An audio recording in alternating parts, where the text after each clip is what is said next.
warahmatullahi wabarakatuh. Mohon izin Bapak dan Ibu Guru, saya akan memaparkan, mempresentasikan rencana tindak lanjut program yang ada di sekolah kita.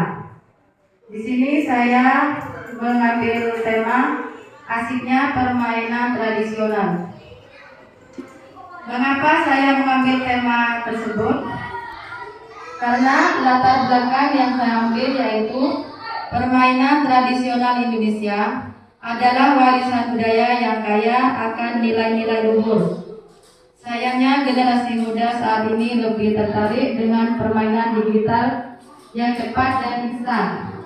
Melalui program ini, kami bertujuan untuk mengenalkan kembali permainan tradisional yang menyenangkan dan dapat membantu perkembangan fisik serta sosial anak-anak. Jadi latar belakang itu untuk memunculkan kembali permainan tradisional. Selanjutnya, voice atau suara. Siswa akan dilibatkan dalam perencanaan turnamen atau event, termasuk menentukan aturan permainan, jadwal pertandingan, dan format kompetisi. Ini memberikan kesempatan untuk menyuarakan ide dan pendapat mereka, serta merasa dihargai dalam proses pengambilan keputusan. Jadi anak-anak nanti dilibatkan semuanya.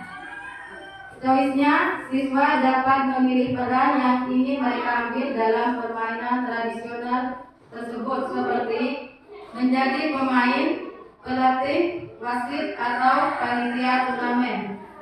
Ini memberikan kesempatan untuk mengeksplorasi berbagai aspek dari olahraga dan menemukan minat serta bakat mereka. Jadi di tiap kelas, anak-anak akan terlibat semuanya menjadi pemain, pelatih, wasit, atau panitia turnamen. Di sini disebut SEM atau Sport Education Model. Jadi siswa terlibat semuanya, tidak ada yang tidak mengikuti. Yang selanjutnya ownership atau kepemilikan. Siswa akan bertanggung jawab atas berbagai aspek pengelolaan turnamen, seperti penyusunan jadwal, pengaturan lapangan, dan manajemen logistik.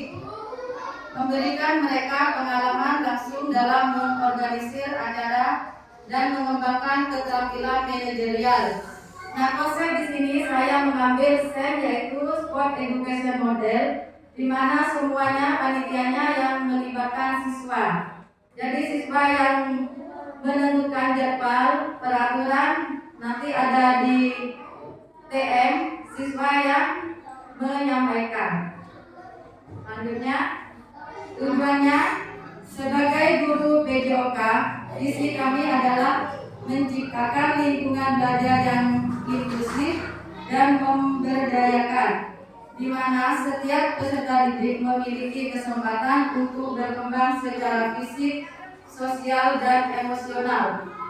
Kami berkomitmen untuk mendukung penumbuhan suara, pilihan, dan kepemilikan dari peserta didik, sehingga mereka dapat mengambil peran aktif dalam proses pembelajaran dan merasakan dampak positif dari kegiatan olahraga dalam kehidupan sehari-hari. Tujuan dari aksinya permainan tradisional adalah 1. Memfasilitasi minat berolahraga murid di sekolah. Yang kedua, membuat kegiatan aktivitas fisik untuk meningkatkan kebugaran murid. Yang ketiga, mendukung pertumbuhan dan perkembangan murid, baik secara fisik sehat, jiwa, dan sehat sosial. Yang terakhir, dapat memberikan pengalaman belajar yang berharga dan berdampak positif bagi peserta didik. Selanjutnya, capaian, langkah-langkah, dan hasil yang diharapkan untuk tiap tujuan. Dalam memfasilitasi minat berolahraga murid di sekolah, capaian yang ingin dicapai adalah memberikan ruang kepada murid untuk mengembangkan minat terhadap permainan tradisional di sekolah. Dimulai dengan membuat angket permainan tradisional apa yang mereka senangi. Diharapkan dari tahap ini guru mendapatkan gambaran apa saja yang harus disiapkan untuk mendukung minat berolahraga murid. Tahapan ini dimulai dari awal tahun ajaran baru. Jadi dari tahun ajaran baru sudah dibuat rencana yang akan dilaksanakan program permainan tradisional ini. Selanjutnya, dalam memilih permainan tradisional untuk meningkatkan kebugarannya, kita tanya murid apa yang paling mereka senangi dan rata-rata menyenangi aktivitas permainan. Ini menjadi pilihan anak-anak. Jadi permainan apa yang disukai paling disenangi siswa. Kemudian kita fasilitasi bagaimana mereka akan mengemas kegiatan tersebut. Guru hanya memfasilitasi kegiatan.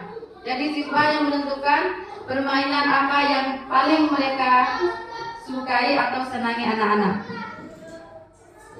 Seperti siapa yang bertugas menyiapkan peralatan, memilih tempat, membariskan teman-temannya yang jadi juri atau wasit dan sebagainya, termasuk ownership atau kepemilikan. Tentunya guru sesekali memberikan pengawasan. Jadi kita sebagai guru mengawasi jalannya perlombaan atau permainan tradisional tersebut.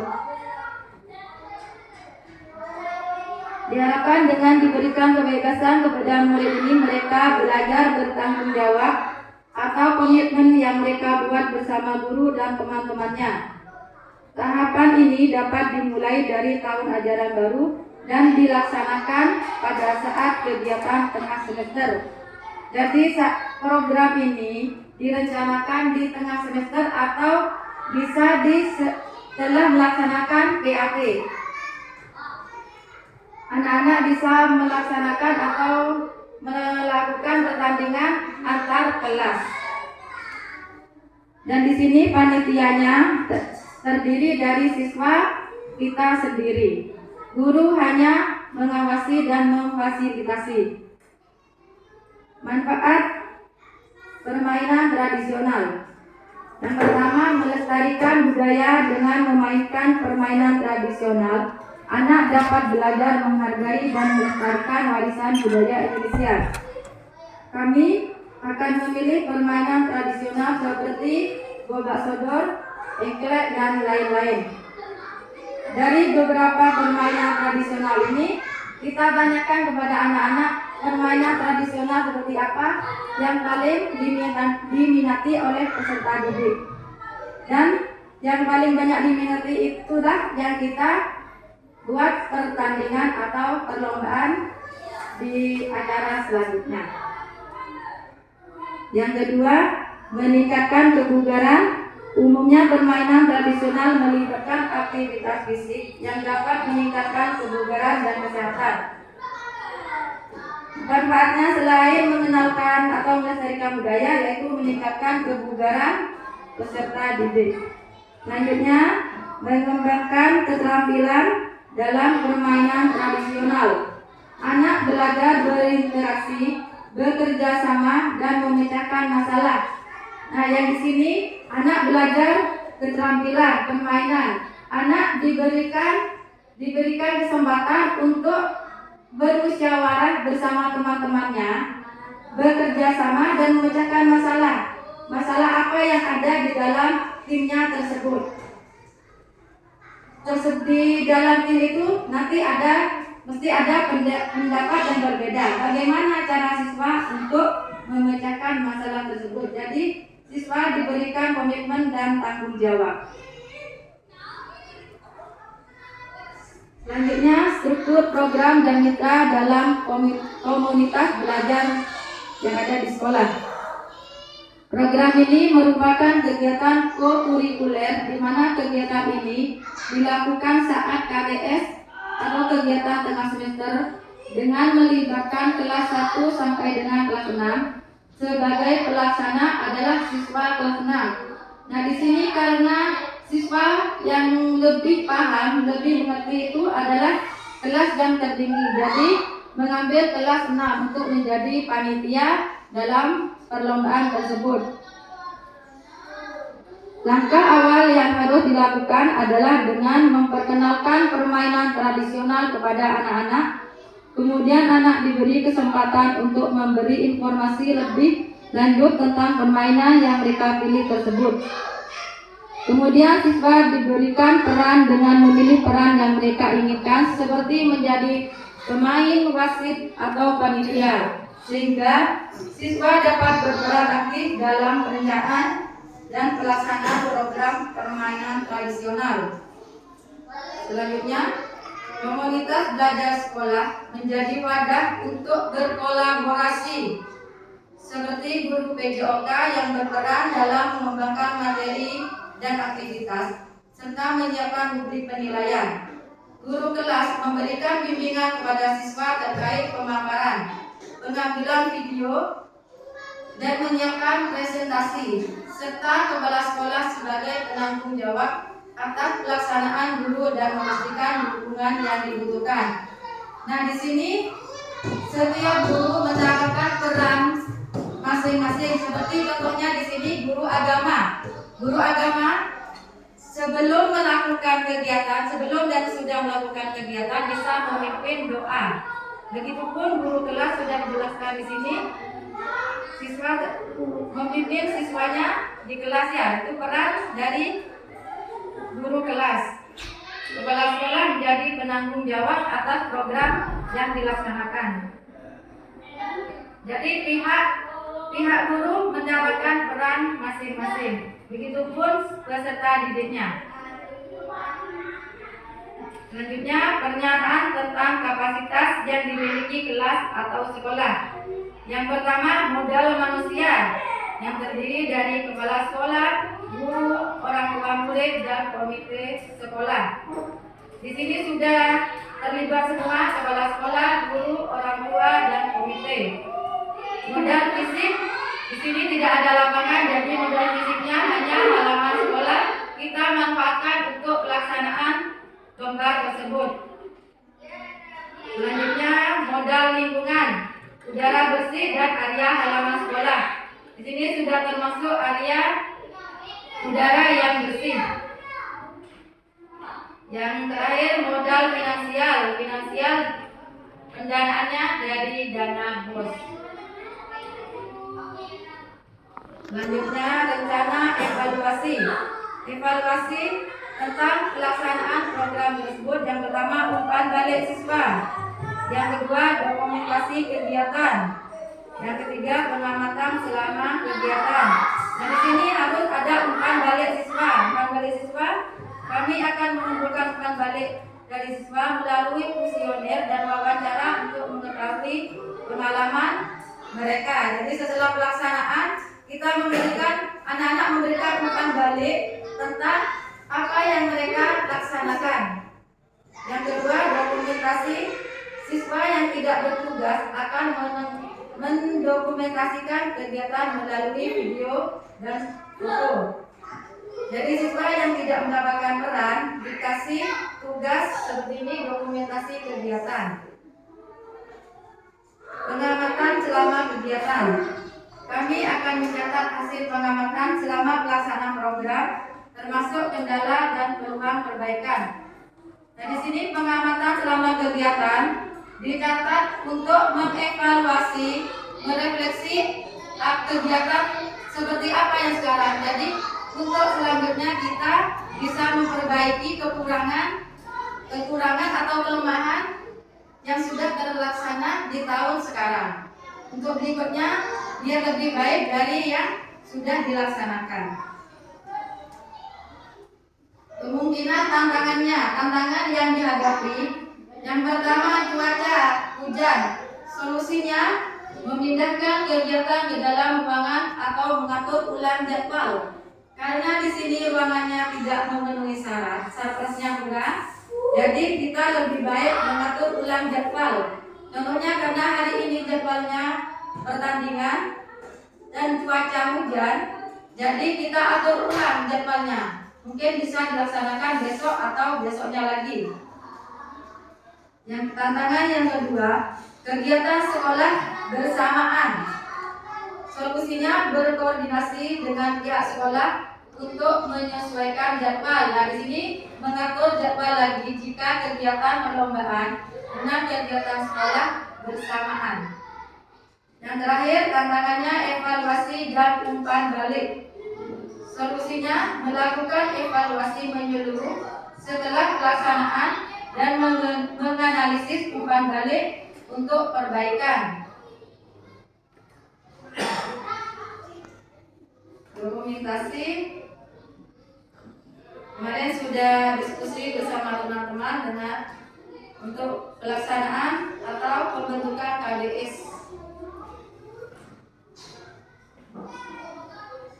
Mungkin dari pemaparan saya tentang KBS ini ada tambahan atau tanggapan dari teman-teman.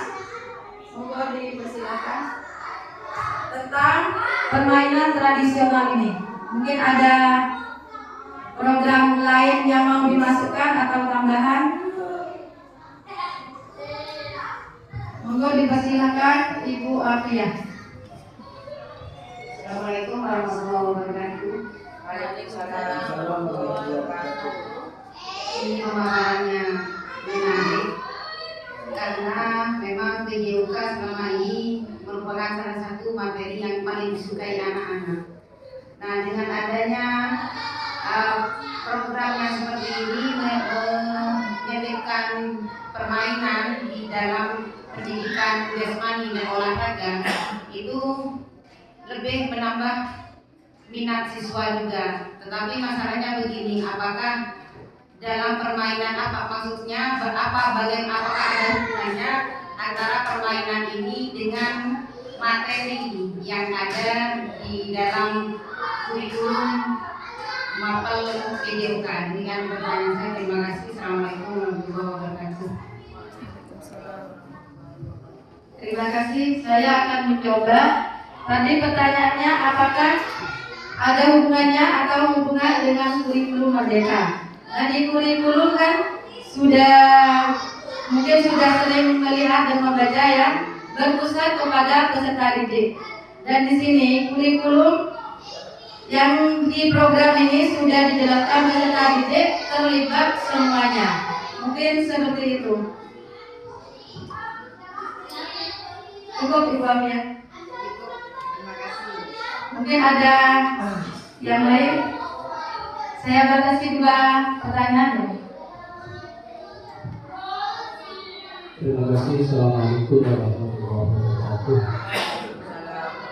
Sebenarnya ini bukan pertanyaan, tapi ini merupakan masukan kepada guru PJOK terkait dengan program belajar lingkungan atau pembelajaran tradisional yang menyenangkan ini.